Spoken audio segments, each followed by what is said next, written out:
Okay, hi. My name is Marina, and we will be looking at the MFI, the RSI, and the CCI. So we're gonna start by adding those to our thing. So I'm gonna go to studies, and then here's the RSI, and then we're gonna do the money flow index and the CCI. Okay. Okay, so now that these are added, I don't think I want to do Netflix. I'm gonna do Lulu. Okay, so I'm actually a really big fan of Lululemon, so let's look at this one. So starting off, for our RSI, so our overbought is at 70 and then the oversold is 30. So looking around here, um, let's look up. So looking around here, it looks like it was um overbought at $408, um, roughly. And then this was around what, December of last year. And so that kind of seems to be the only overbought for Lululemon. And another point to look at is over here, which is a little bit more recent, like September 8th. We can see that it was oversold. And it was oversold at about like 159. Um, and I mean, it lasted for what, like a day or so. So it wasn't like 2 days. Okay, maybe like a week. Okay, so we can see that it was oversold, and when it's oversold like that, we know that it's gonna be a reversal to once it's down, eventually it's gonna go back up. And the same thing with over here, we can see that the price did go up to about what, 419, and that lasted for like not too long, maybe like a day actually. So it's not really the best indicator of it.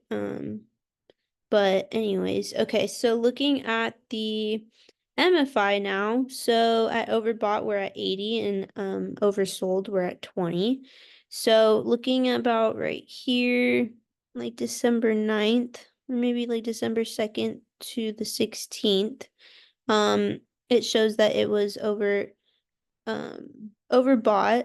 and we can see right here it was about, I think, 80. Yeah, so right here we could see that it was overbought with the MFI of 88.01, and that lasted for a couple of days. So we can see it right here. And then there's not really like an oversold. I mean, other than like right here, but that's barely it was at 20, so let me see. Like 1823. Um and it barely goes under that. But it stays underneath it for, let's see, like a couple of days, like a week maybe right here. And then just like the RSI, what comes down eventually is going to go back up again. So we can kind of see right here as of a couple days ago, it's back at like 30, 38.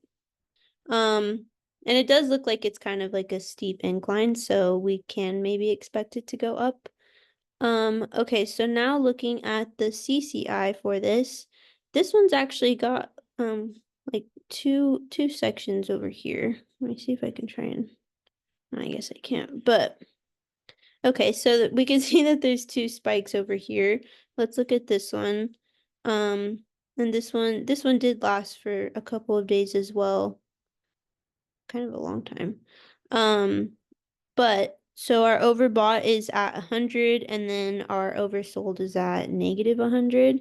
So we can see that right here it got to as high as 202. And it lasted like that for a couple of days. And then, once what's up here is eventually going to go down. So we can see that it starts to, people start to buy more and more.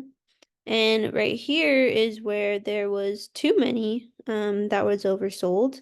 So, and this last couple, like all of March and kind of beginning of April. So, yeah, so this was oversold. The lowest that it got to is about negative 223. And like I said, the oversold line is up here at 100. So it went down for quite a bit. And then over here, not too much. It went to like 135. And then a little bit closer to today, September 8th, it went down to 148. So it was never went down as low as over here in February. So looking at all three of these things, more specifically, more over here, all of these, the RSI, the RSI, the MFI, and the CCI, they all pretty much align right here, like starting like right here, with the CCI, obviously being the highest out of all three and kind of lasting, above, the overbought line. So with this, and then I want to look at more closer to like over here, so we can kind of see that all three do go, but are oversold around here. Not too bad like over here, but they do get oversold kind of in the same section around here, around like September 1st through the 8th. So that they all align. And with that being said, since it's so low, it might be a good time to, in my opinion, to buy right now because it's at a low price, and I know that it looks like even from over here, it looks like it's starting to work its way back up again. With the highest being, 432. So since it's so low right now, I would probably buy into it. But yeah, so this is what all three of these charts, I guess, tell us. And for the most part, I mean, Lululemon kind of stayed within um the section, like in between, with a couple of these spikes and lower spikes over here. But yeah, so thank you for hearing me out, and I'll see you on the next video. Okay, bye bye.